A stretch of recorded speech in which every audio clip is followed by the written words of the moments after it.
Il y a exactement un an, le président du Faso posait le pied sur ce périmètre de Zongo. Ce qu'il y avait vu l'avait frappé. Des femmes courbées sous le poids de la pénibilité, sans eau suffisante, sans matériel agricole digne de ce nom, sans intrants. Un tableau de souffrance ordinaire, invisible aux yeux du pouvoir. Mais cette fois-là, quelqu'un avait regardé.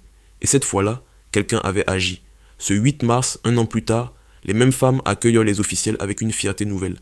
Sur les billons retournés, du maïs frais pousse en plein mois de mars. Des légumes s'alignent en rangs serrés. La terre produit, et elle produit toute l'année. Ce n'est plus une saison, c'est une révolution silencieuse. La question qui fâche, de quelle émancipation parle-t-on? Le président n'a pas mâché ses mots.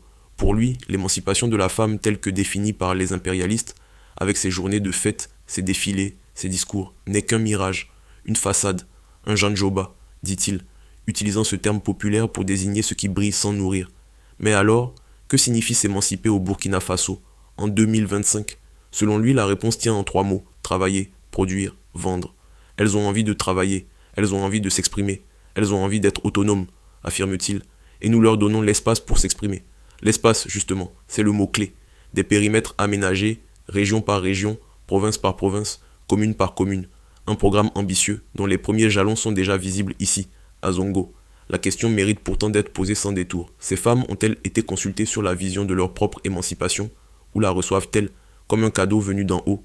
Un programme en 3 volets, agriculture, transformation, formation. Le discours présidentiel ne s'arrête pas au périmètre maraîcher. Il dessine une architecture plus large, articulée autour de 3 piliers. Premier volet, l'agriculture.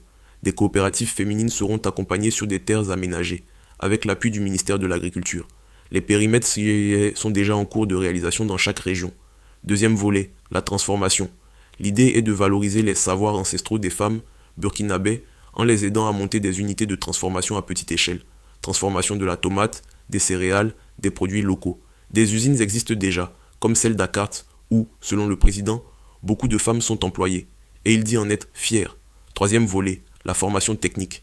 L'objectif déclaré est de canaliser les jeunes filles vers l'enseignement technique et professionnel, afin qu'elles puissent, demain, construire elles-mêmes les machines qui serviront à transformer les matières premières produites par leurs aînés.